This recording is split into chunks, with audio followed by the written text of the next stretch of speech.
টি-20তে মেহেদী হাসান মিরাজ চলনসই নয়। বিশেষ করে 5 নম্বরের ব্যাটিংয়ে যেমন মারকাটার ইনিংস খেলার প্রয়োজন হয় সেটা আদৌ সম্ভব নয়, কারণ তিনি প্লেসমেন্ট নির্ভর ক্রিকেটার নন, পাওয়ার হিটারও নন। তিনি স্লগার হতে পারেন চাইলে, এটা কোনোদিন কাজে আসবে, কোনোদিন কাজে আসবে না।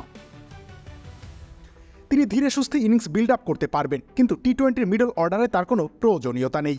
যেটা হয়, তিনি বারবার এমন একটা ইনিংস খেলে দিয়ে যান যার ফলে বাকিদের উপরে চাপ বাড়ে।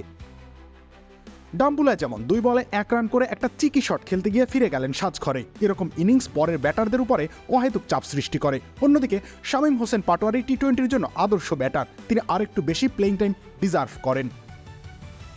এমনকি মিরাজের বোলিংয়েও কোনো এক্স ফ্যাক্টর নেই যা তাকে টি-20তে অবধারিত করে তুলতেই পারে। টি-20তে যদি মিরাজকে অলরাউন্ডার রোল দেওয়াই হয়, তাহলে মিরাজকে খেলাতে হবে টপ অর্ডারে, ওপেনিংয়ে বা 3 নম্বরে। স্লগ করতে পারেন বলে কেবল পাওয়ার প্লের মধ্যেই মিরাজের ব্যাটিং কাজে লাগানো যেতে পারে। আর এটা ওটা না, কাপড় ধোয়ার একটাই সলিউশন, চাকা অল ইন ওয়ান।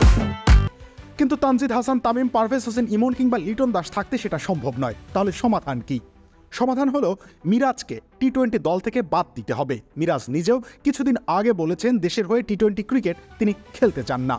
তাহলে বিসিবি কেন তাকে বারবার অল ফরম্যাট ক্রিকেটার বানানোর ঝুঁকি নিচ্ছে? আর জাতীয় দলের টি-20 ফরম্যাটে এখন একগাদা মিনি অলরাউন্ডার। মেহেদী হাসান মিরাজ, শেখ মেহেদী হাসান, মোহাম্মদ সাইফুদ্দিন কিংবা তানজিম হাসান সাকিব সবাই মোটামুটি এক ক্যালিবারের ব্যাটার। এদের সবাই একদিনে ক্লিক করবে এই প্রত্যাশা করা যাবে না। তাদের কাছ থেকে প্রতিদিন ব্যাট হাতে ইম্প্যাক্ট রাখার আশাও করা যাবে না। মিরাজ চেষ্টা করেন, কিন্তু তার সামর্থ্যের সীমাবদ্ধতা আছে। প্রথম টি-20তে তিনি 23 বলে 29 রান করেছেন, স্ট্রাইক রেট 126। মিরাজ এটাকে কোনোদিন বল কমিয়ে চাইলে স্ট্রাইক রেট বাড়িয়ে 140-এ নিতে পারবেন, কিন্তু চাইলেই একদিন ব্যাটিং সহায়ক উইকেটে তিনি 200 স্ট্রাইক রেটে মিডল ওভারে রান তুলতে পারবেন না। টি-20তে মিরাজের ব্যাটিং অচল ঠিক এই জায়গাতেই।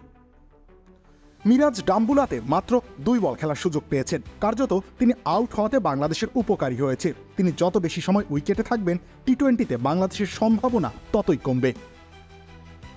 রবিউল ইসলাম রনি, খেলা 71।